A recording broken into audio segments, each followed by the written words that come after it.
Allez, salut à toutes et à tous. J'espère que tout le monde va bien. Vous avez tous passé une bonne journée. On va attendre que notre ami Aurélien Broussal se connecte et rejoigne la conversation. Salut Clément. Ouais, ça va. Très bien. Je te remercie. J'espère que toi aussi. Live exceptionnel ce soir avec Aurélien Broussal d'Herval. Donc pour ceux qui ne connaissent pas, il se présentera. C'est l'un des tauliers de la préparation physique actuelle en France. C'est vraiment l'une des références. Et il nous fait le plaisir d'être avec nous ce soir. Hop, je vais peut-être lui balancer une invitation. Hop. Voilà, donc ça va être vraiment un gros live, 1 heure. 1 heure. On va essayer de répondre à toutes vos questions. Ça y est, voilà, je vois qu'il vient de rentrer dans la converse.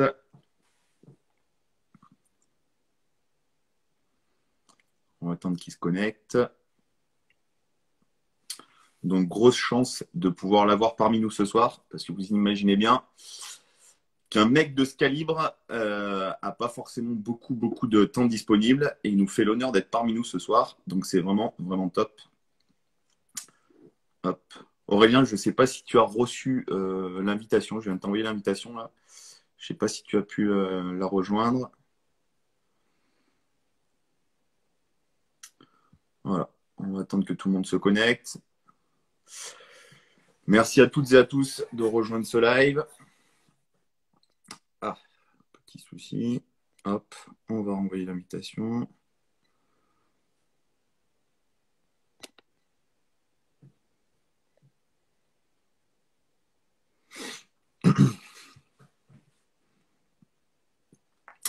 Ah, ça se connecte. Voilà, nickel. Salut tout le monde, Salut Aurélien. ça va? Ouais, bah écoute, ça va. Je vois que tu es toujours à ta salle.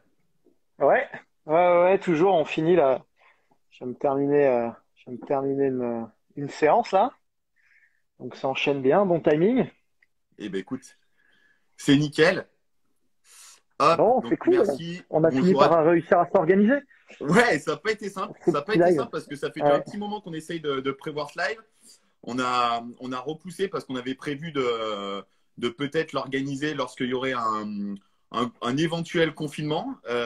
Bon, bah, force est de constater que logiquement, on ne devrait pas être reconfiné. Je serais tenté de dire tant mieux. Donc, du coup, bah, on a bah, calé sinon on cette date, refera on a un acté live. cette date.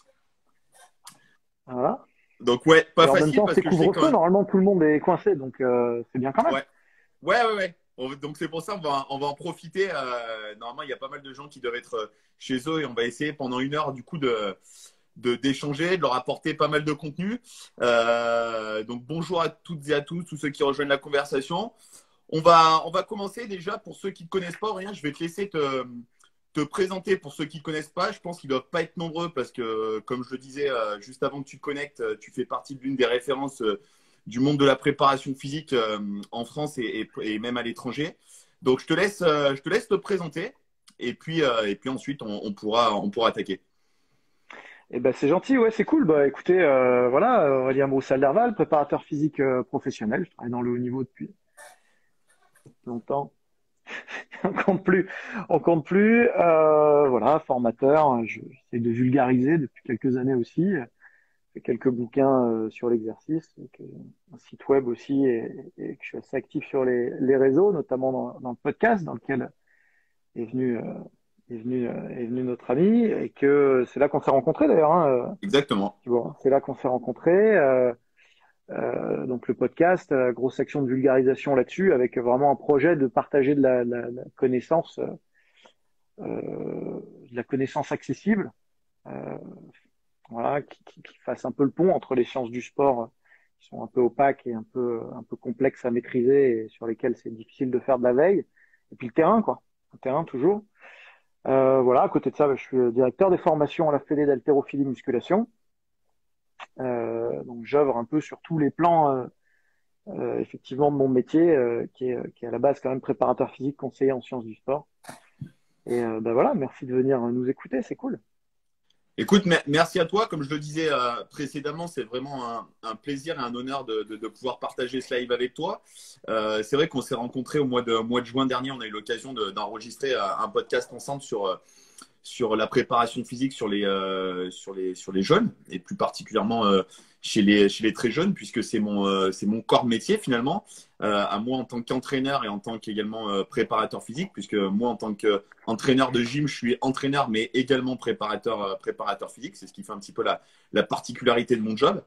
De plus en plus, hein, finalement, on en avait parlé également, de plus en plus d'entraîneurs sont amenés à gérer un petit peu certaines parties de la préparation physique.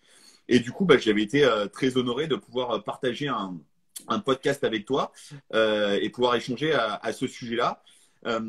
Alors, ce qu'il faut savoir, c'est comme tu as pu le dire, Aurélien, tu as plusieurs chapeaux. Et ce qui est très intéressant dans ce que tu fais comme travail, c'est justement cette vulgarisation des sciences appliquées au terrain. Et pour ceux qui suivent Aurélien, déjà, c'est quelqu'un qui partage énormément de sa connaissance et de sa compétence, qui a entraîné de nombreux athlètes à très haut niveau, jusqu'au niveau olympique. Donc voilà, c'est quelqu'un de calé sur le sujet, et puis surtout avec une expérience extrêmement importante. Euh, pour commencer, déjà, la première question que je te poserai, c'est depuis le début de ta carrière, quelles sont finalement les évolutions que tu as vues dans ton job finalement de préparateur physique, puisque moi je suis aussi un préparateur physique d'un côté, ça fait maintenant 10 ans que je suis entraîneur, un petit peu moins que je suis rentré vraiment dans le domaine de la préparation physique, donc je suis encore un bébé dans ce domaine. Est-ce que toi, tu pourrais nous en parler un peu plus des évolutions et comment tu concevais ton job à l'origine et comment tu conçois ton job maintenant? Est-ce qu'il y a eu des changements importants? Comment tu conçois les choses maintenant? Alors ça dépend un peu de ce qu'on parle. Il y a eu, il y a deux versants pour moi sur le métier de préparateur physique. Tu sais, tu as le versant vraiment personal trainer loisir, qui est, je pense, très très important. Et le versant compétition élite et pré-élite, on va dire, qui est sans doute la partie qui fait souvent rêver, mais qui finalement concerne assez peu d'auditeurs au total. Voilà, il y a peu de postes là-dessus en France. Quand il y en a, ils sont pas forcément très bien payés. Du coup, je fais pas les mêmes observations sur les deux secteurs professionnels, si tu veux. Dans le premier secteur professionnel, qui est celui du personal training, on a vu tout le secteur du fitness se réinventer avec des rythmes et, et des, euh, et des phases. Moi, je me rappelle que quand j'ai commencé, le concept de personal trainer n'existait pas encore tout à fait. On parlait de coach à domicile beaucoup. Ça se faisait à domicile, comme son nom Ouais, l'indique. exactement. Ouais. À l'époque, je suis assez fier d'avoir été. J'ai fait un article dans le Monde du Muscle, je me rappelle, ça rajeunit pas, où j'avais justement annoncé que le coach à domicile allait reculer au profit du coach en salle, toujours individualisé, qui Bien sûr. n'existait Ouais. pas vraiment à l'époque. C'est-à-dire qu'à l'époque, on avait un coach de plateau. Tu rentrais dans une salle de musculation et tu avais un coach qui était là, à résident, à plein temps, et qui coachait tout le monde, si tu veux. Et Et ça fait pas très longtemps d'ailleurs, ça fait pas très longtemps que cette culture-là a changé et qu'on a tendance à spécialiser un petit peu plus les gens. Moi, je sais que quand j'ai passé mon BPJETS, alors j'ai pas passé une mention D, j'ai passé la mention A, mais je sais que c'était en 2012, donc ça remonte finalement pas si longtemps que ça. Je sais que c'était encore très sectorisé. On nous parlait beaucoup du coaching sur plateau encore à cette époque, donc c'est quand même assez récent. ouais, ouais. Alors on parle encore du coaching sur plateau, sauf que l'offre de coaching à cette époque-là avait déjà shifté d'une offre intégrée à une offre dissociée. C'est-à-dire que en 2012, il y avait déjà plus de coachs gratuits, enfin inclus dans ton abonnement, si tu veux. Ouais, bien sûr. On avait déjà basculé sur du personal training, sur ce qu'on peut appeler un préparateur physique individualisé. Et donc ça c'est bon, concrètement c'est le low cost qui a forcé le truc. C'est-à-dire que souvent le low cost dans tous les secteurs professionnels, il a plutôt tendance à tirer les choses vers le bas que vers le haut. Et donc, le milieu de gamme, au lieu de monter en gamme, c'est mis au niveau du low cost et enlever les coachs aussi. Et le haut de gamme, de toute façon, les coachs étaient de toute façon privatisés. Donc, on s'est tous retrouvés, toute l'industrie s'est retrouvée à faire payer le coaching, estimant que ouais, je ferme bien. Estimant que la préparation physique était finalement un service qui se payait à part entière et que les gens venaient, s'ils prenaient pas ça, alors je sais pas ce qu'on se dit à ce moment-là, s'ils prennent pas le préparateur physique, ils viennent et puis ils ont la science infuse, ils savent comment faire, comment utiliser toutes les machines de musculation. C'est Mais c'est surprenant comme cheminement, mais c'est comme ça. C'est très intéressant ce que tu dis parce qu'on s'en rend compte. Alors moi, pour avoir débarqué un petit peu dans l'univers du CrossFit, on en parlera peut-être un petit peu plus tard, on se rend compte que le CrossFit a aussi boosté un petit peu ça parce qu'on se rend compte qu'il y a quand même beaucoup de gens à l'heure actuelle. Moi, si je regarde dans mon environnement, des personnes autour de moi, lambda, qui vont en salle de sport et qui me disent ouais, moi j'ai un programme individualisé par mon coach. Et en fait, quand on regarde, c'est pas un programme individualisé, hein, c'est un programme finalement lambda, peut-être plus ciblé. Mais la notion de coaching est très intéressante et c'est pour ça que je voulais échanger avec toi à ce sujet ce soir parce que il y a une des phrases que j'adore, que tu dis très souvent, si l'entraîneur l'entraîneur qui ne s'entraîne pas finalement est un imposteur, c'est-à-dire qu'il faut aussi savoir faire évoluer son travail et se sentir concerné, combien ne le font pas. Et on se rend compte qu'en fait, les gens vont presque plus en salle fitness, alors low cost ou des salles que j'appelle non coachées, où les gens ils vont finalement pour une location de matériel et ils y vont et à ces tarifs-là, ils voudraient avoir non seulement la location du matériel, mais en plus du coaching. Ils n'ont pas forcément la valeur de ce que peut représenter vraiment du coaching. La valeur humaine a une valeur et une valeur importante. Et c'est vrai que les gens ont tendance peut-être à un petit peu plus s'en rendre compte maintenant, mais c'est encore assez difficile à le faire intégrer parce qu'en effet, comme tu disais, pendant des années, tu allais en salle de sport et on te faisait comprendre que dans ton abonnement, le coach finalement faisait partie de l'abonnement. Et c'est des choses qui, au fur et à mesure, avec l'évolution dans le temps, c'est des choses qui ont changé. Et du coup, ça serait peut-être ce qui a valorisé, je serais tenté de dire, le coach. Alors, valoriser ou dévaloriser, hein, parce que finalement, ça a valorisé les bons coachs. Et puis, les mauvais, ça a tendance à les avoir fait passer un peu à la trappe. Est-ce que toi, tu t'es rendu compte de ça? Est-ce que tu penses que ça a fait le tri ou En fait, encore une fois, c'est l'ADN même du low cost. L'ADN du low cost, c'est quoi? C'est de prendre une industrie et d'enlever le service. Voilà. Donc, d'enlever le service, parfois au profit d'autres choses. C'est-à-dire que concrètement, ce qu'a apporté le low cost dans les salles de fitness, c'est du bon matos. Alors bon, il y a quelques exceptions à ce que je dis, mais enfin, Ouais, bien moi, je sûr. me rappelle des salles à l'ancienne où il y avait beaucoup de services. Bon, avant de changer une machine, c'était là aujourd'hui, voilà, tu vas chez Neoness, c'est un plateau précore, c'est d'enfer, quoi. Ils ont tout ce qu'il faut pour faire même du coaching audio. Ils ont plus de matos qu'on en a jamais rêvé dans une salle municipale, évidemment. Ouais, bien sûr. Donc, par contre, c'est sûr que c'est moins cher d'acheter des machines que de payer des coachs. Donc, on a perdu ça dans la bataille. Ça revient. C'est-à-dire que je disais tout à l'heure qu'il y avait eu des phases, des rythmes. Les gens aujourd'hui, ils ont moins envie de ça. C'est faux de dire qu'ils ont plus envie. Les grands plateaux vont perdurer, ils vont survivre pour les plus costauds au Covid. Mais il y a beaucoup de gens qui ont plus envie de ça, qui ont plus envie de s'abonner par principe dans une salle, qui ont envie de voir des gens, qui ont envie d'apprendre des choses. Faut pas sous-estimer ça aussi. C'est-à-dire que le Ouais. coach, il fait pas que transformer un corps, et de moins en moins, il apprend des choses aux gens. Il apprend à mieux bouger, il apprend à mieux vivre, il apprend à mieux récupérer, il apprend à optimiser tout un tas de facteurs physiques qui sont mis à rude épreuve aujourd'hui. Et c'est là que notre valeur ajoutée elle va se jouer au final face au low cost d'une part, mais face au digital aussi. C'est-à-dire qu'il va falloir survivre à plein d'autres choses. Il va falloir survivre au big data, au coaching à distance avec des robots, des bots, des algorithmes. Mhm. Il va falloir réussir à survivre, voilà, aux applications Freeletics et Nike. Et notre valeur ajoutée, Nos valeurs ajoutées, elles sont évidemment sur l'expertise technique, sur la correction, sur l'individualisation, sur le suivi, mais aussi sur le coaching 360, la capacité à apprendre aux gens des choses.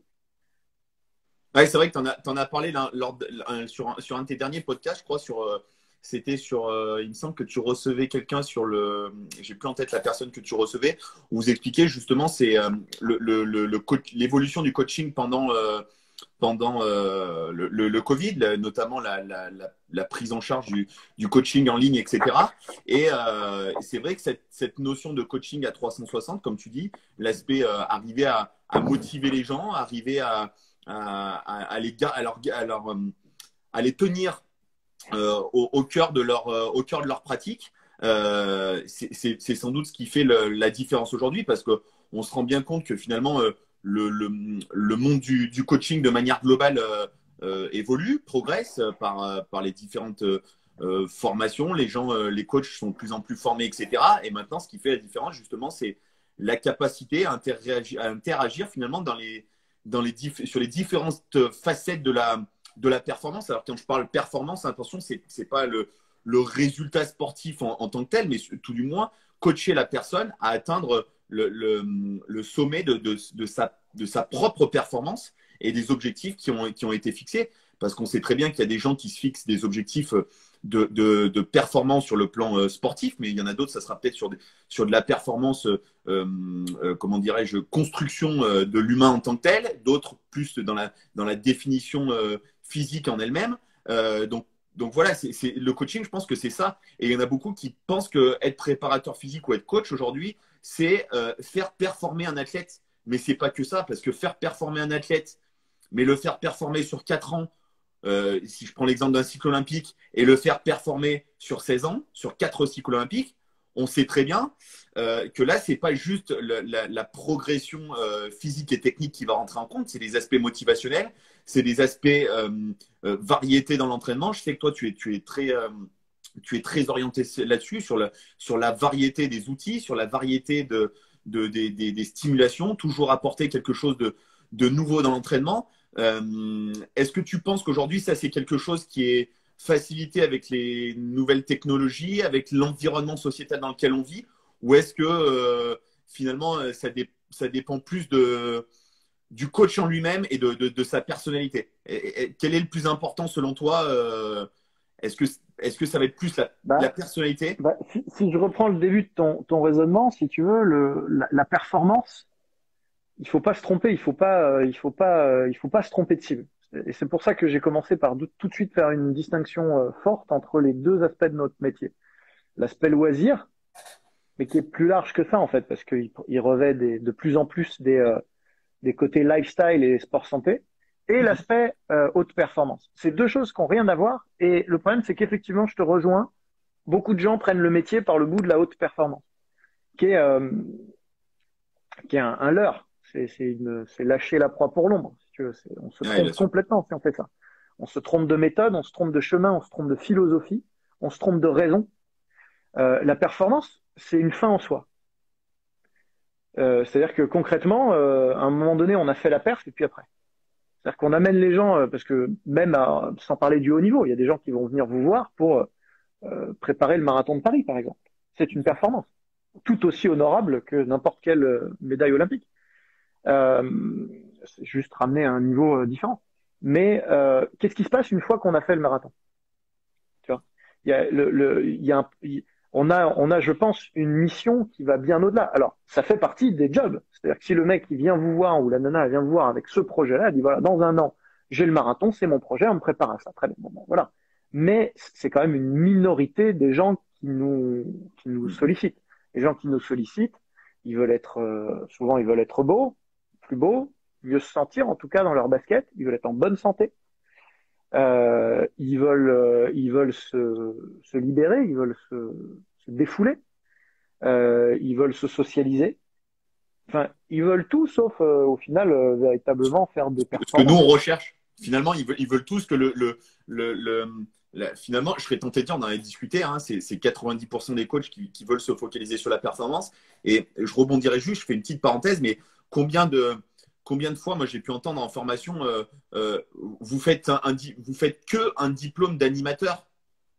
Tu vois, ce côté péjoratif me gêne parce que finalement, Vous faites l'animation, avant tout un métier d'animateur. bien sûr, l'animation et l'animation et je serais tenté de dire en plus, quel que soit le niveau, et c'est peut-être d'autant Absolument. plus dur d'animer que de performer, que de faire performer en tant que tel, parce que à un moment donné, pour faire performer, il faut que l'animation soit bonne. Tu as beau avoir toutes les méthodologies, les bonnes méthodologies, les bons outils, enfin, si l'animation en soi est mauvaise, si elle est mal faite, si elle est mal amenée, et ben on sait très bien que le résultat, comme tu disais, quel que soit la recherche, hein, que ce soit de la performance ou que ce soit de la performance pour aller chercher la médaille olympique ou que ce soit la performance pour atteindre un objectif, comme tu disais, par exemple sur un marathon, l'animation sera capitale pour arriver à driver l'individu durant son parcours jusqu'à l'objectif.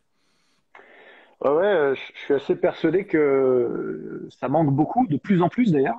Et c'est ce qui est de plus en plus sacrifié dans les formations initiales. Alors d'un côté, on a les BPGEPS qui sont toujours plus courts avec le CQP, toujours en volume, hein, je parle en volume de formation présentielle, en face à face pédagogie. De l'autre côté, on a l'université qui est toujours plus austère, toujours plus axée sur les sciences du sport. Alors finalement, une grosse partie de notre métier, on l'apprendrait probablement plus au Club Med. Ouais. Donc, ce qui est important, c'est bien de comprendre ça. C'est-à-dire qu'on vient, on fait vivre un groupe, on vient, on anime une séance, on crée, on vient avec l'énergie. C'est ce que je dis souvent, tu sais, on apporte le feu sacré, on est Ouais, détenteur du feu sacré. d'accord. Et c'est vrai à tous les niveaux. C'est vrai à tous les niveaux. Ça, ça fait partie des axes transversaux au sport de haut niveau et au sport loisir, au sport santé. À un moment donné, on vient, on est là, show must go on. Il faut animer, faire vivre cette séance. Et ça, c'est une compétence qui est absolument pas abordée dans les formations, dans les parcours. Absolument pas. Donc là, on a parlé de deux piliers, hein, si je nous résume un peu à ce stade-là. Le Très premier bien. pilier, c'est un pilier éducatif. On apprend des choses aux gens. Donc ça implique de soi-même les maîtriser et de maîtriser les techniques pour les transmettre. Donc là, c'est l'acte d'un professeur. Et de donner de la Donc, lisibilité sur ça, surtout. c'est ça, c'est l'acte d'enseigner. Ensuite, il y a effectivement l'acte d'animer, de faire vivre, de faire vibrer, de faire avec une vraie intention de faire plaisir et d'amener de l'énergie. Et ensuite seulement viennent les techniques qui font bander tout le monde en ce moment,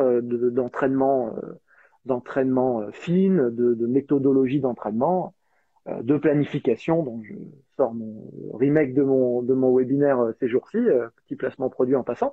Mais finalement, ça vient après la pédagogie et l'animation. Tu vois, c'est pour moi. Ouais, Avant, tu sais, on appelait ça des brevets d'éducateurs sportifs. Hein. C'est pas anodin le titre, tu vois. ouais, bien sûr. Bien Et sûr. alors bon, on a gardé l'animation aujourd'hui, voilà, brevet d'animateur, mais que dans le titre, pas dans les Mais contenus. moi, il y a un truc que j'aime bien, tu sais, quand on me demande finalement, et toi, tu fais quoi dans la vie? Je dis très rarement entraîneur ou je dis très rarement préparateur physique parce que je trouve que finalement, c'est un peu à la hype, tu vois. Mais le premier truc qui me vient à l'esprit, c'est de dire je suis éducateur sportif. Parce que cette notion, pour moi, cette notion d'éducation, elle reprend exactement tout ce qu'on vient de dire, cette notion d'enseigner, d'apprendre, d'apporter quelque chose. Et pour rejoindre ce qu'on est en train de dire, moi, tu vois, pour ceux qui me connaissent pas, qui sont sur live, je suis entraîneur de gym, donc de gymnastique artistique, et j'entraîne de jeunes athlètes, ça va de 6 à 16, 17 ans. Donc imaginez-vous un enfant à 6, 7 ans quand vous commencez à aborder des notions de préparation physique, etc., même des choses tout à fait simples, mais quand on rentre dans un effort, comment dirais-je, différent de ce que les enfants peuvent rencontrer au quotidien, surtout dans la société dans laquelle on vit, c'est pas forcément évident et c'est important justement de rentrer dans la notion éducative, d'expliquer, d'être dans l'explication de pourquoi on va faire ça, où ça va nous emmener, etc. Et moi, tu vois, je trouve que c'est une des chances les plus importantes que j'ai eues dans ma carrière, c'est de pouvoir entraîner de très jeunes athlètes parce que pour le coup, c'est très, très formateur. Un enfant et un adolescent est très friand de savoir pourquoi. Il pose toujours cette question. Pourquoi on fait ça? Pourquoi à tel moment? Pourquoi la semaine dernière on a fait ça? Pourquoi aujourd'hui on fait quelque chose de différent? Et je trouve que c'est intéressant parce que du coup, ça amène de la pertinence dans notre job et ça apprend à justifier. Finalement, ça remet en question même notre travail de manière quotidienne en se disant finalement, tiens, pourquoi je fais ça?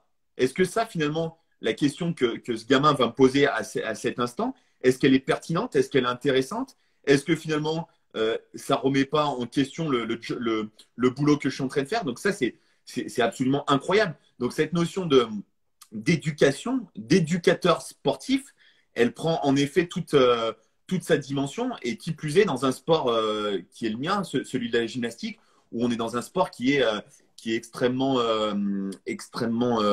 compliqué en termes psychologiques parce qu'on est sur des volumes d'entraînement qui sont assez importants. On est sur un taux d'échec qui est également extrêmement important avant d'arriver à la réussite.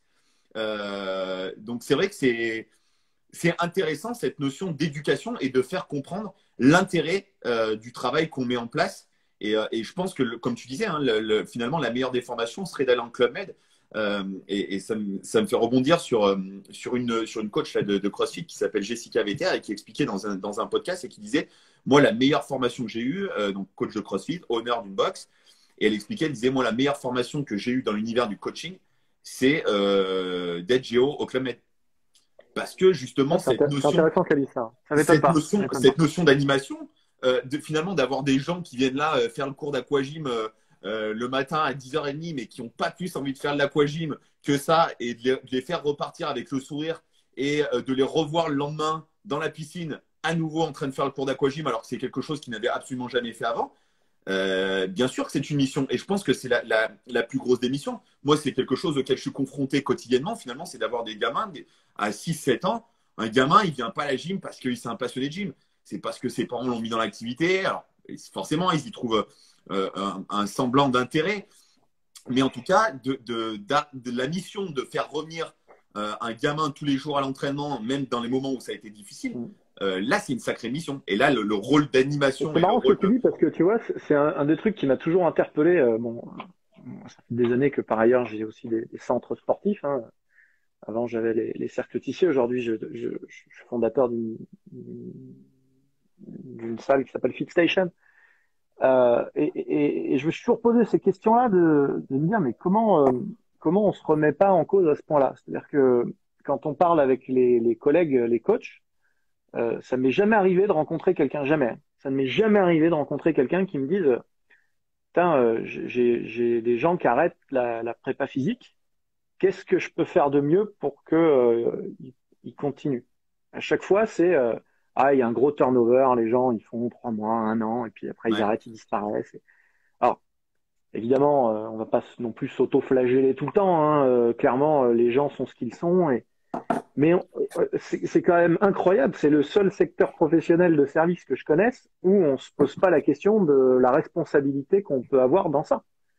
Se dire, mais merde, ils viennent plus. Alors, mes clients viennent plus. C'est quand même pas rien. Je veux dire, si un coiffeur d'un seul coup, c'est pas que tout le monde si d'un seul coup il a plus de clients, c'est pas que tout le monde d'un seul coup a perdu ses cheveux. C'est qu'ils ont trouvé un autre coiffeur mieux, moins cher, Ah, bien sûr. différent. Enfin, il y a une raison, quoi. Tu vois, et c'est vrai dans tous les secteurs, dans toutes les industries. Pourquoi nous, on se pose pas la question de se dire, bon, qu'est-ce que je peux faire de mieux la prochaine fois pour garder mon client? Est-ce que je l'ai assez diverti? Est-ce que je l'ai assez motivé? Est-ce que j'avais suffisamment envie de lui faire plaisir et de lui trouver des solutions? Est-ce que je suis la seule solution possible? Mhm. Est-ce que il faut pas peut-être imaginer le coaching de manière un petit peu plus collective parfois? C'est peut-être d'ailleurs des pistes de Des business. pistes, ouais, bien sûr. Est-ce que l'avenir c'est pas des studios coaching où il y a deux, trois personnes, des hommes, des femmes? Ouais, bien sûr. Pas toujours les mêmes gueules, pas toujours le même sexe, pas toujours les mêmes sensibilités ou les mêmes provenances. C'est peut-être ce qui va renouveler un peu le couple entraîneur-entraîné, quelque part. C'est vrai à haut niveau, beaucoup de choses sont vraies à tous les niveaux. Hein. À Ouais, haut niveau, c'est pareil. C'est délirant le nombre d'entraîneurs qui, qui, qui se, qui s'imaginent tellement importants et tellement incontournables qu'ils devraient être les seuls entraîneurs de toute la carrière d'un sportif. Mais t'imagines, tu fais ouais, 10 ans avec la même tronche tous les jours.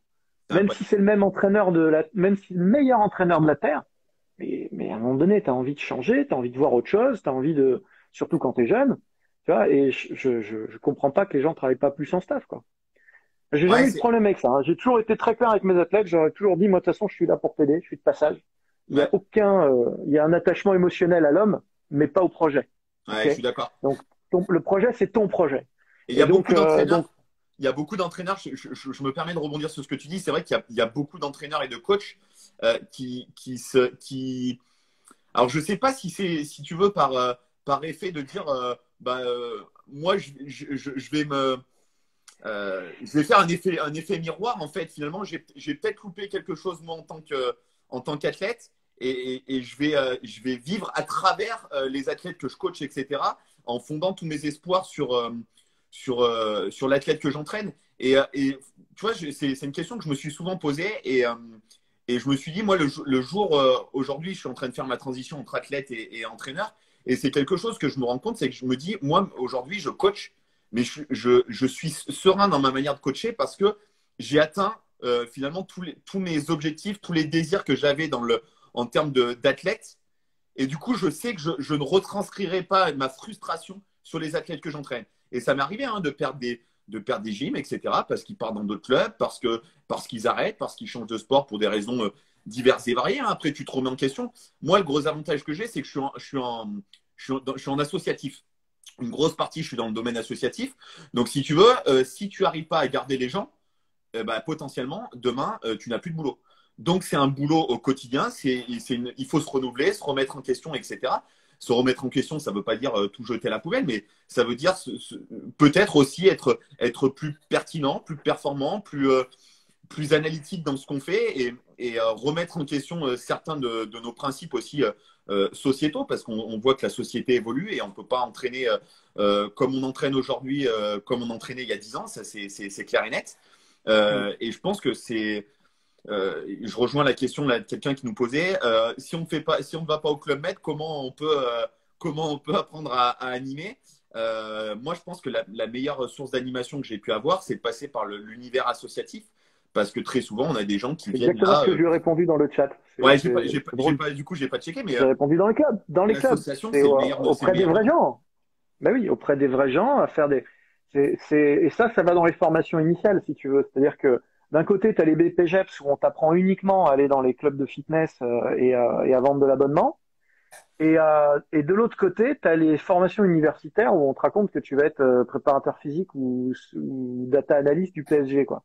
Ouais, Et entre les deux, tu te dis, ouais, mais c'est attends, important. il y a quand même une zone professionnelle gigantesque où il y a l'immense majorité des métiers dont on ne parle pas, c'est quand même incroyable. Et puis surtout, arrêtez de dire qu'il n'y a pas de business à l'échelle des poussins, des benjamins du club. C'est là que vous allez tout apprendre. C'est là que vous allez apprendre à travailler avec des jeunes, des moins jeunes, des parents, à rendre des comptes à des dirigeants, à travailler. Enfin, c'est la vraie vie, quoi. Ouais. Et ça vous suivra partout. Et puis enfin, vous n'avez pas à y perdre du temps parce que, enfin, moi concrètement, 100% de mes premiers contacts dans le haut niveau, je les ai rencontrés dans mon club d'origine. J'ai encore des dizaines de personnes qui gravitent autour de moi, qui ont gravi les échelons, qui ont à un moment donné des postes à décision majeure, qui ont grandi eux aussi. Et il faut mépriser personne. C'est incroyable ça. Comme tu disais tout à l'heure, il y a tout un tas de termes qui deviennent péjoratifs, tu vois, l'animation ou alors le club C'est incroyable. local. Ouais. Tu te dis, mais c'est fou, c'est la base. C'est tout le monde vient de là. Tout, il y a personne qui naît spontanément au niveau. C'est-à-dire, tout le monde vient entre guillemets du petit club. Donc il n'y a pas de petit club en fait. C'est l'inverse. Mais c'est marrant, C'est la base. c'est la réflexion que tu m'as fait, parce que lors de notre premier contact, quand on avait mis l'hypothèse de faire un podcast ensemble, moi je t'avais dit, attends, mais Aurélien, tu as vu tous les mecs que tu reçois que des calibres, etc. Enfin, moi je suis petit entraîneur de club, et tu m'avais dit, mais il n'y a pas de petit entraîneur de club. C'était juste pour recentrer, pour te dire, attention, moi je suis pas dans l'univers du haut niveau, etc. Et finalement, tu m'avais dit oui, mais le podcast qu'on va faire ensemble, c'est 80% des gens sur le terrain, voire 90% des gens sur le terrain qui sont des gens comme toi, dans des petites structures, etc. Et je trouve que c'est finalement là où on fait ses meilleures armes. Et la Oui. petite anecdote, c'est moi, quand j'ai commencé, quand je suis sorti, quand j'étais en BPGEP, donc en BPGEP AG2F mention A, donc mention gymnastique, la première année, le club dans lequel j'étais sur Lyon, mon responsable technique, qui était également mon mentor, Il m'a dit, écoute, Tim, c'est simple. Si tu veux devenir bon, je vais te faire commencer en bas de l'échelle. Et la première année, j'avais 2 ou 3 créneaux, je crois, par semaine où j'encadrais des baby gym. Donc, les baby gym, autant te dire, j'avais des groupes de 2, 3 ans et de 4, 5 ans. Et ben, autant te dire que c'est des séances qui durent 3 quarts d'heure, 1 heure. Je crois que c'est la meilleure expérience que j'ai pu avoir en Tu termes ressors, c'est comme d'animation, ça. en termes d'entraînement, etc. Parce qu'en effet, c'est exactement ce que tu me disais. Les parents, à la fin, ils viennent te demander des comptes. Comment ça s'est passé? Comment mon enfant s'est comporté, etc. Il y a pas une attente de résultat, comment dirais-je, sur le plan d'une médaille, sur le plan d'une performance, d'un chrono. Voilà, c'est un résultat sur un bien-être, sur une globalité, sur du 360, comme tu disais tout à l'heure. J'ai mon enfant qui est arrivé, il était énervé, il est reparti. Quand il vient faire les séances avec vous, j'ai un enfant qui est calme, qui est posé, etc. Mais c'est la meilleure des récompenses. La On récompense, vient elle ne passe chercher pas beaucoup toujours plus par que la de la gym. performance. Exactement. Oui. Et je te rejoins exactement sur le fait de dire qu'il n'y a pas de petits entraîneurs, il n'y a pas de petits. Et c'est vrai que c'est vachement dévalorisé. Et je trouve que finalement, euh, moi qui suis un petit peu qui touche un petit peu au milieu du CrossFit à l'heure actuelle, je trouve que chacun reprend un petit peu sa place finalement. Tu te retrouves avec monsieur et madame tout le monde dans la boxe, tu te retrouves avec des athlètes de gros calibre et d'autres monsieur et madame tout le monde qui viennent faire leurs 2 séances par semaine. Et je trouve que ça, c'est intéressant. CrossFit apporte une dimension intéressante. Par contre, le gros point faible du CrossFit, à mon goût, c'est en termes de coaching, justement, où finalement tout le monde s'improvise un peu spécialiste. Tout le monde, tu vois, tu fais tu fais un BPGEPS ou même tu as, un DE, etc. Tu fais ton level 1, ton level 2 et tu as l'impression d'être le roi du pétrole. Oui, sauf qu'en fait, c'est des gens Ouais, bon, peut-être qui n'ont c'est jamais animé, tu vois. ouais, ouais, bien sûr. Pour le coup, ça, c'est un problème transversal. Hein. C'est clairement Et on pas le retrouve de limité au partout, ouais, je suis CrossFit. d'accord. Hein. Je suis d'accord. Très clairement, regarde, je vais prendre une autre activité que j'adore, le yoga. Enfin, dans quelle activité t'es master trainer en 2 ou 3 ans et en 2 stages de 15 jours? Je veux dire, j'ai jamais vu ça, moi. Ouais, c'est un peu ça. Imagine, je viens des arts martiaux, tu mets 10 ans pour être ceinture noire en JB. Hein. Tu vois, j'ai du mal à saisir, tu vois. Tu dis bon, ok, super. Mais, donc, on a un nivellement vers le bas, par le bas de toutes les formations. C'est vrai en tout. Je vois bien. Moi, je suis aussi un peu nageur. Je me rappelle, il y a quelques années, c'était un vrai challenge d'être Bézanne. Il y a une quinzaine d'années, voilà, même BNSSA, c'était dur, quoi. Tu Ouais, vois. ouais, c'était costaud. Là, je vois j'ai des étudiants autour de moi qui le passent. Ils sont pas fit du tout, quoi. Ils seraient morts noyés à l'époque, quoi. Ouais. Et clairement, aujourd'hui, ça passe sans problème. Tu vois, c'est vrai pour tout, hein, c'est vrai pour tous les corps de métier. J'ai coaché les pompiers pendant des années sur les ESSP. Tous sont désespérés de la baisse de niveau des exigences pour Physique, ouais. accéder. Voilà, c'est tout part à volo, bordel. Mais, mais quelque part, c'est parce que on a autre chose à faire avec cette génération-là, l'air du temps est différent. C'était peut-être pas mieux avant, parce que les formations initiales s'effritent, s'effondrent même. Franchement, n'ayons pas peur des mots. Mais d'un autre côté, les formations tout au long de la vie explosent. Alors, outre le fait que pour moi c'est une formidable opportunité de business, n'empêche que il y a une réalité qui était celle des BEciens, c'est que les BEciens c'était ceux qui passaient les brevets d'État, hein, avant les BPG. Voilà, tu faisais 1 an en CREPS pour avoir un BE niveau 1. Voilà. Tu faisais à plein temps, il n'y avait pas de je viens jeudi, vendredi, et puis le reste du temps, je suis en apprentissage, je sais Ouais, pas c'est où vous ça. en faites. Tu vas tous les matins jusqu'au soir, et le soir, il y a apprentissage, tu vas en club, pratiquer pour toi, et encadrer, former et tout. Tu étais en formation de 9 heures à 22 heures, tous les jours, toute l'année, pendant 1 an. Et C'était ça comme un tu BE. disais, oui, c'était un an. C'était un an et c'était pas Voilà. 8 ou 9 mois comme c'est le cas actuel sur les BP. Et concrètement, tu pouvais le rater. Je suis d'accord. BPGEPS, bon, allez, au pire, on rate une UC, quoi. Bon, on Ouais. a eu raté l'UC4, on va venir faire coach altéro. Et il faut être déjà Bon, bien énervé pour le louper, hein. voilà, c'est quand même, globalement, faut pas avoir mis toutes les chances de son côté. Ouais, Sur le BA, vraiment, tu savais pas si tu allais l'avoir à la fin de l'année, hein. C'était pas sûr, hein. Et si tu redoublais, bon, bah, la deuxième année, tu augmentais tes chances, mais voilà, fallait travailler, quoi. ouais. Ça, c'était que le BE, hein. Après, tu avais BE2. Bon, concrètement, par contre, quand tu avais ton BE2, tu étais un peu le roi de la colline, si tu veux. Ça y est, tu étais assis sur le savoir, tu avais ton truc. Et il y avait ça, hein, si tu veux. Moi, les BE, c'était de judo, BE à Cumèze, tu vois, altéro. Ouais, Bah, quand tu as un BE2 à Cumèze qui rentrait dans la salle, ça ne mouftait pas. Hein. Je veux je dire, putain, le respectais. mec, ouais, ouais, on sait pas combien il va mettre sur la barre, mais il va pas s'échauffer à 40 kilos. Hein. Bon, et ben ça, c'est fini. Mais n'empêche que ce mec-là, au bout de 5 ans, était obsolète. Ouais, C'était le roi de la colline et il était obsolète. Sauf qu'il savait pas qu'il était obsolète. Et pour les 40 années qui suivaient, le mec, il ralentissait tout le monde. Parce que derrière, il restait sur ses connaissances qu'il avait acquises en Krebs, qui avaient peut-être été complètement démontées depuis, quoi. Alors aujourd'hui, ils sortent avec un petit permis de pratiquer rapide professionnellement, ok, qu'est le BPJET. Mais du coup, c'est tellement light que ceux qui restent dans le business, et ils sont pas nombreux, hein, c'est un turnover de 80% hein, quand même, hein, ouais, c'est clair. le BP, les métiers de la forme. Hein. Donc la plupart des gens, il faut savoir quand même qu'ils dégagent. Donc on les certifie, mais finalement, ils sont pas très dangereux, ou en tout cas pas très longtemps. Et les 20 ou 30% qui vont rester dans le business, eux, ils vont pas s'arrêter là. Donc eux, ils vont consommer du livre, ils vont consommer de la formation digitale, de la formation présentielle, du séminaire, ils vont aller passer des niveaux de CrossFit, des niveaux de Pilates, ils vont se développer. Et donc, finalement, est-ce que les coachs qui restent et qui ont 10 ans de bouteille aujourd'hui, est-ce qu'ils sont moins bons que les BE2 de la génération d'avant? Ça, c'est dur à affirmer. On s'est comparé des poires et des patates, mais c'est pour dire que tout n'est peut-être pas si noir. C'est juste un nouveau mode de fonctionnement, un nouveau mode d'apprentissage. Peut-être plus de polyvalence. Et pour le coup, je te rejoins complètement sur tout ça. Et on se rend compte que même sur les études, là, je lisais une étude il n'y a pas longtemps là, sur les parcours scolaires de manière générale. Les gens qui réussissent hein, dans le business ou dans leurs activités professionnelles, c'est pas ceux qui ont des masters ou qui sont restés en université. C'est ceux qui ont fait de la formation dans du système privé, etc., et qui sont allés chercher de la compétence et qui sont allés enrichir finalement leur panel de compétences.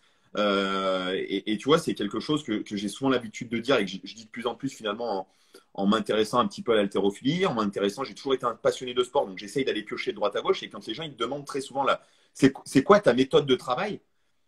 Je dis, mais je ne peux pas vous dire en fait. J'ai pas une méthode de travail. C'est un Surtout enrichissement. Je, pas. je vais piocher à droite à gauche. Et en effet, je trouve que c'est très intéressant ce que tu disais juste avant. C'est que les gens vont chercher des certifications à droite, à gauche pour enrichir. Donc je pense que, comme tu dis, hein, je ne sais pas si c'est mieux ou si c'est moins bien. Mais en tout cas, j'aurais peut-être tendance à dire que finalement, les mecs qui avaient des BE à l'époque, avaient un niveau de compétence, un bon niveau de compétence dans leur domaine d'activité, mais peut-être moins polyvalent que maintenant. Et maintenant, les gens se sont rendus compte que les diplômes, le diplôme initial que tu peux avoir est peut-être un petit peu plus faible et que si tu veux t'en sortir, si tu veux finalement survivre dans ce milieu, eh ben, tu vas être obligé d'aller piocher dans des formations à droite, à gauche, etc. pour aller enrichir finalement ton panel de compétences et te forger une véritable identité. Et je rebondis là-dessus d'ailleurs moi, mon coach m'a souvent dit, tu sais, le coaching, c'est avant tout une affaire de personnalité et il ne faut surtout pas tomber dans le mimétisme parce que forcément, quand on est coach, au début, on a tendance à tomber un petit peu dans le mimétisme, aller Mmh. essayer de recopier des Il en systèmes dans faut, lesquels on a été. ouais, il en faut un peu au début. Il en faut un peu au début pour se donner peut-être un sentiment de sécurité, je serais tenté de dire, et puis parce qu'on sait qu'il y a des choses qui ont marché, donc on essaye de s'appuyer un petit peu dessus. Mais c'est vrai que lorsqu'on s'appuie trop sur ce mimétisme, de vouloir trop dupliquer un système dans lequel on n'est pas forcément acteur, finalement, où on copie plus qu'on interréagit dans sa méthodologie de travail, là, ça peut devenir dangereux. Et c'est pour ça que c'est très intéressant ce que tu répètes à longueur de temps, de dire attention, un bon entraîneur se forme de manière permanente. Alors se former, c'est pas forcément passer un diplôme. Moi, je sais qu'il y a quelque chose que j'adore, c'est écouter du podcast, c'est lire des ouvrages, c'est aller discuter, aller au contact des gens qui sont Bien sûr. pointus et performants dans leur domaine. La formation, c'est aussi ça. C'est pas La forcément avoir un formation est diplôme. une démarche. La formation est une démarche, pas une. pas un bout de papier. Moi, c'est fou, je croise encore. Il y avait dans cette génération-là d'avant, c'était une tendance au collectionnisme. Tu sais, Mm. ils collectionnaient les diplômes. Alors, le nombre d'entraîneurs que je connais qui ont passé 1 million de petits CQP, de petits diplômes très courts, de petites certifications, qui cherchent à faire des équivalences. Ouais. Moi, un jour, j'ai un mec qui m'a engueulé.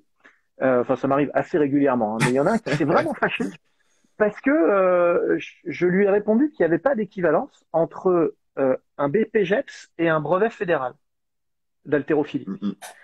Alors même qu'à l'inverse, le brevet fédéral 2 donne l'UC4B du BPGEPS. Et il n'arrivait pas à concevoir qu'il y avait des équivalences qui pouvaient s'entendre dans un sens parce que la spécialité que tu avais développée sur un paramètre te donnait toute autorité sur un mini paramètre dans l'autre discipline. Hein. Bien Concrètement, sûr. on parle d'arracher 2 fois 60% de son poids de corps. Hein. C'est une barre d'échauffement, je fais en arraché force. Euh, Évidemment que le BF2 donne cette possibilité-là, mais que ça n'est pas réciproque. Et ben, tu sais ce que m'a répondu le gars? Il me dit, alors vous vous opposez à ce qu'on se forme et à ce qu'on se développe. Ah ben alors, si tu confonds certification et formation, alors oui, Oui, dans ce cas-là, je je m'oppose m'oppose. à ce que tu te certifies sans rien faire. Ouais. Quelle drôle d'idée. Comme si d'un seul coup, le fait d'obtenir ce bout de papier-là augmentait ta compétence. Et ça n'augmente pas non plus ta légitimité, mon pote, parce qu'à un moment donné, il va falloir la prendre la barre et il va falloir la mettre au-dessus de la tête. Et ce jour-là, tout le monde verra que tu sais pas le faire. Ouais. Donc, je te conseille plutôt de venir passer ton BF. Et vaut mieux même passer ton BF et pas l'obtenir que de chercher à avoir le bout de papier sans venir au cours. C'est Mais ouais, c'est la démarche qui pose problème. je suis entièrement d'accord avec toi. Tu vois, moi, je le prends souvent dans le parallèle avec les gamins que j'entraîne, où je leur dis que moi, j'ai cuté mon BTS pour des raisons diverses et variées. Et je leur dis, par contre, j'ai passé 2 ans BTS en école de commerce où j'ai appris plein de choses. C'est-à-dire que même si je l'ai loupé, parce que voilà, ça m'a pas du tout empêché de performer par la suite et de partir sur un autre secteur qui finalement était bien plus le mien que celui du commerce. Mais aujourd'hui, ça m'a apporté plein de petites compétences. Le Que tu chemin que j'ai réutilises parcouru quotidiennement. pendant 2 ans en école de commerce a été sans doute beaucoup plus intéressant que le bout de papier que j'aurais eu à la fin. À la sortie, je me retrouve avec des mecs qui ont eu leur BTS, mais qui étaient vraiment, voilà, qui ont eu leur BTS, mais très facile, et qui, à côté de ça, sont des pipes complètes dans l'univers marketing, etc. Même si j'estime Bah pas oui. être un bon du tout dans ce domaine-là, ça m'a donné des notions qui aujourd'hui me permettent d'entreprendre dans l'univers sportif, etc. Et ça, c'est intéressant. Et ça, c'est quelque chose que j'essaye de faire comprendre, tu vois, aux gamins que j'entraîne, et c'est pas forcément évident. C'est préférer le parcours qui mène à la réussite plutôt que la réussite en elle-même. Et ça, les gens n'arrivent pas à le comprendre. À un moment donné, c'est pas parce que tu n'as pas un diplôme que tu n'as pas appris. Le chemin, Tu n'as pas les le compétences. parcours que tu as fait, tu auras forcément apporté Hmm. de la compétence. Et ça, aujourd'hui, c'est quelque chose de vraiment, tu vois, mis de côté. Et je trouve ça vraiment dommage. Je trouve ça vraiment dommage. Ouais, ouais. Ouais, non, non, on est d'accord. C'est vraiment important de remettre ça au milieu de la réflexion. Bon, ceci étant, on est quand même dans une profession réglementée. Hein. C'est pas Mm. le cas de toutes les professions. C'est pas le cas du commerce, par exemple. Demain, toi, moi, on monte l'entreprise qu'on veut en France. C'est comme ça. Exactement. Et on vend à peu près ce qu'on veut. Euh, ce qui est pas le cas dans le sport. Tu n'exerces pas contre rémunération sans une certification reconnue par l'État. Mm, C'est quelque part quand même un dernier garde-fou assez intéressant parce que même si j'aime bien les petites formations privées complémentaires, heureusement que c'est pas avec un level 1 de CrossFit qu'on peut encadrer c'est clair. sereinement, tu vois. Et heureusement que les gens ont quand même conscience de ça et que aujourd'hui on tombe pas là-dedans. Mais voilà, une fois qu'on a ce petit bout de papier, ce petit sésame qui permet de travailler contre rémunération, alors après le reste n'est qu'une constitution d'un parcours que l'on choisit en fonction de ses sensibilités, ce qu'on cherche à faire et à développer. Moi, je suis vraiment un universitaire hein, à la base. Hein. J'ai des masters, j'en ai 2, t'imagines. Je travaille avec mon Doug Staps, moi. Je Ouais. travaille avec ce qui est aujourd'hui une licence 2, tu vois, parce que mes 2 masters tout bling bling peuvent-ils paraître, sont pas reconnus au RNCP. Donc, tu vois, le bout de papier en lui-même n'a jamais fait aucune Donner différence dans ma l'accès carrière. à. J'ai jamais été embauché nulle part parce que j'avais deux masters, tu vois. J'ai Mhm. jamais été respecté parce que j'avais deux masters. Et d'ailleurs, c'est probablement pas respectable parce que quand vous connaissez les contenus qui ont été enseignés, enfin, c'était clairement de l'arnaque. Donc heureusement que la vérité est ailleurs, quelque part. Il y a un petit sésame pour rentrer, qui est de plus en plus petit, on peut s'en inquiéter, mais en même temps, c'est que le démarrage. Ouais, je suis entièrement d'accord avec toi. Ouais, je Vous suis d'accord. passez la ceinture blanche, voilà. Avec le BPGEPS, vous passez la ceinture blanche. Ouais, Voilà. Après, tu il vois, moi, faut aller chercher l'expertise. il y a une métaphore, tu vois, que j'aime bien souvent utiliser. Et quand je dis, quand tu construis une maison, bah, tu vas chercher un électricien, tu vas chercher un plombier, tu vas chercher un charpentier, un menuisier, etc. pour construire l'édifice. Et je trouve que ces différents, tu vois, ces différents corps de métier, finalement, te permettent d'établir la structure finale. Et je pense qu'en tant que coach, c'est un petit peu pareil. Il nous reste pas longtemps, il nous reste une petite dizaine de minutes. J'aimerais que tu nous parles un petit peu d'un outil que tu utilises beaucoup et pour le coup, je trouvais ça intéressant qu'on en parle parce que je viens de sortir une petite programmation à ce sujet spécialement vraiment sur l'univers de la gym. Je voulais que tu nous parles de l'outil TRX parce que je sais que c'est quelque chose que tu utilises énormément. Est-ce que tu peux nous expliquer l'importance finalement pour toi du TRX et puis après ça permettra peut-être de faire une petite transition pour finir avec la transversalité avec la gym. Ouais, ouais. Alors le TRX, c'est marrant, c'est un de mes grands thèmes du moment parce que bah bon, effectivement, j'en parle beaucoup, je communique beaucoup dessus. Je suis pas intéressé à quoi que ce soit avec le TRX, c'est pas un de mes partenaires. Mais c'est un bel outil, c'est un bel outil, c'est quelque chose qui a été largement sous-maîtrisé dans le monde, hein, dans le monde en général, mais alors à plus forte raison en France. J'ai un de mes très bons amis qui s'appelle Alex Verret, que je salue s'il a une oreille qui traîne ici, qui est un des master trainers et qui est mon coach personnel en TRX, parce que j'ai des coachs personnels en tout, hein, voilà. J'en ai un aussi en kettlebell hein, qui s'appelle Alexei Sena. Et c'est un outil, si vous voulez, qui à lui tout seul justifie des années de pratique personnelle. C'est pas juste faire du gainage ou c'est un outil alors ça peut pas se comparer quand même à la gymnastique qui est tellement riche en agrès et qui est plus qu'un sport. Et C'est comme quoique, le judo. j'en parlerai peut-être juste après, mais il y a peut-être quand je vais t'énumérer toute la transversalité que ça a avec la gym, tu vas te dire, ah ouais, Mm. putain, quand même, ouais, il y a vraiment un intérêt. Ah non, mais c'est délirant. C'est presque un agrès de gym à part Mm. entière. Et c'est pour ça que j'ai du mal à voir comment on peut être aujourd'hui un coach pertinent sans pratiquer. C'est pas, je suis un peu provocateur, ça peut m'arriver. Mais c'est pas que de la provoque. C'est la philosophie qui est derrière, c'est ça, c'est de se dire, je vous fais faire un tour dans ma salle. Je vous fais faire un petit tour dans ma salle. La philosophie qui est derrière, c'est de se dire, mais merde, quand il y a des masbelles qui arrivent sur le marché, enfin, comment vous allez enseigner ça si vous le pratiquez pas? Ouais. Ça, enfin, moi, je suis ceinture bleue en masbelle. J'en fais un peu tous les jours pour essayer de progresser, mais il y a des tas de gens qui sont 100 fois meilleurs que moi là-dessus, qui font que ça. Il y a des Alex Verret du masbelle. Si on prend, alors évidemment, les dumbbells, on est à peu près tous formés, mais si on prend les club bell, vous vous rendez compte tout ce qu'on peut faire avec un outil comme ça? C'est de la folie. Donc, le TRX n'y échappe pas. Et en plus de ça, on est en train de travailler avec une société qui s'appelle Kinvent. Je vous le montre parce que j'ai fait une petite story qui a fait un gros buzz Ouais. hier, si vous l'avez pas vu. Et Je suis j'ai en pas eu train le de temps de travailler avec une contacter. société. J'en profite, j'ai pas eu le temps de le contacter, mais je vais le contacter très rapidement parce que ça m'intéresse vraiment cet outil. C'est vraiment de la bombe.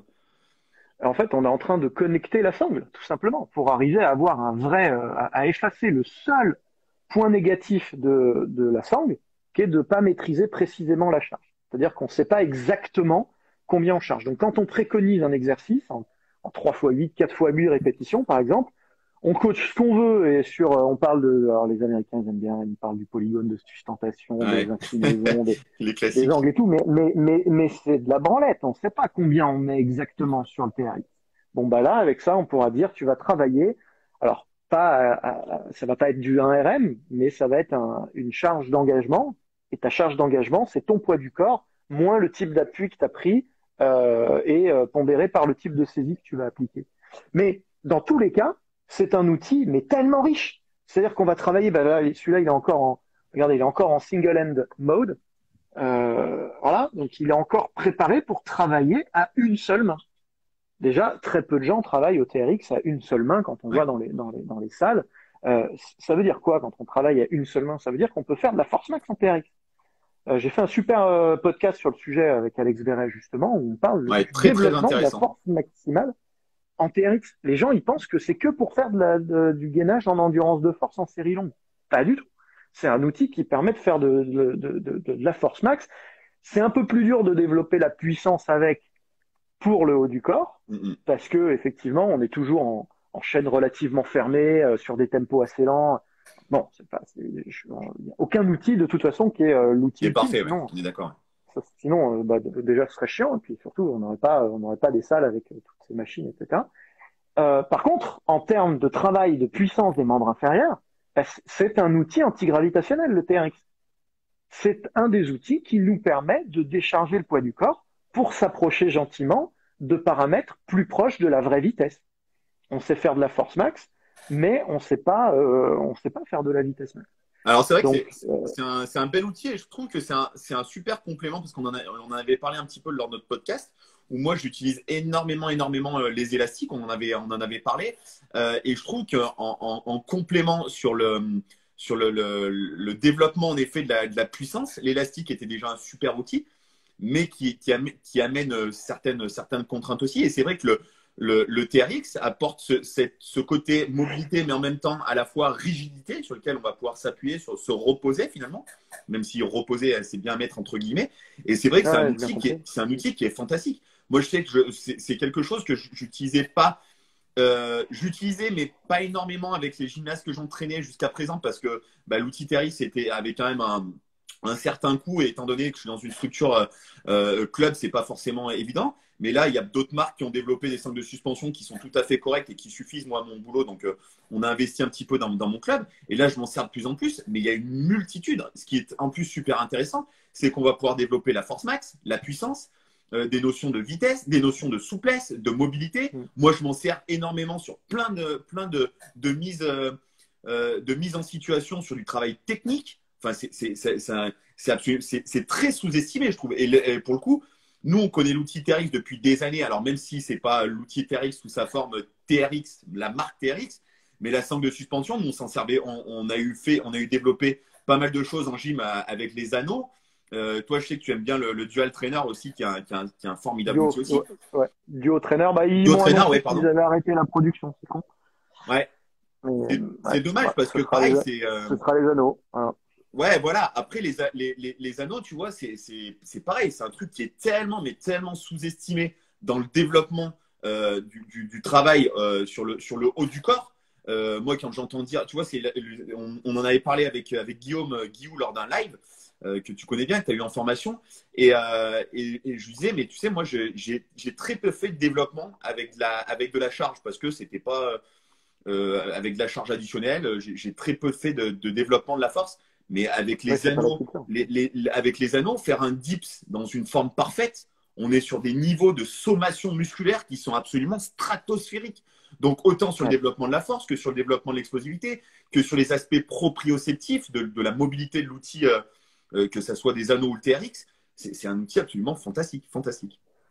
Ouais, bah, la sangle de suspension. Alors, j'en profite pour parler un tout petit peu de mes trucs. Ouais, Tu je t'en sais que prie. j'ai sorti un programme qui est assez plébiscité en ligne, qui a rencontré un vrai succès. Bon, forcément, c'est particulièrement adapté Avec la situation. avec la situation, mais en vrai, je vous le recommande encore chaleureusement parce que c'est un programme moi, que j'utilise presque 20% de l'année, quoi. C'est-à-dire que dès que je suis en déplacement et tout l'été, je ne m'entraîne qu'au TRX. Et je peux vous garantir que j'ai pas des niveaux de force moins développés suite à ce type de programme que sur poids libre habituellement. Hein. Donc il faut juste s'y former un tout petit peu et prendre la mesure de l'outil. Alors comment on s'y forme? On s'y forme de plus en plus. Alors il y a un livre qui est sorti chez Fort Trainer qui s'appelle Le Guide du TRX, j'imagine, qui est le guide officiel, voilà. qui vous donne déjà le bestiaire, hein, ça vous donne tout le répertoire gestuel de la sangle. Mais voilà, suivez les formations, des formations en présentiel qui sont organisées en France par Planet Fitness, qui sont top.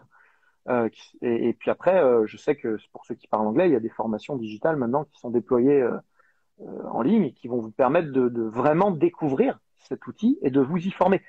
Plus les choses sont simples, plus elles demandent d'expertise. Mm.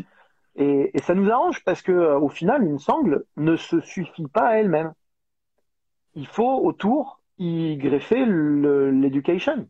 Il Ouais, faut bien sûr. y greffer la formation. C'est indispensable. Alors c'est sûr que voilà, on a des. Après, je jette pas le bébé avec l'eau du bain, hein. J'ai un beau parti de gym tout guidé, Mm. voilà, sur lequel évidemment la formation est beaucoup plus rapide. Là pour le coup, l'outil se suffit à lui-même. On est pris, on est encadré, etc. Mais on n'a pas la chance toujours. On le voit, on le vit en ce moment. On n'a pas toujours la chance d'avoir une salle à disposition. Qu'est-ce qui se passe quand on n'a pas ça? Que ce soit dans le haut niveau ou dans le coaching loisir, une des raisons qui font que les gens abandonnent leur formation, leur développement en entraînement, bah, c'est les vacances scolaires.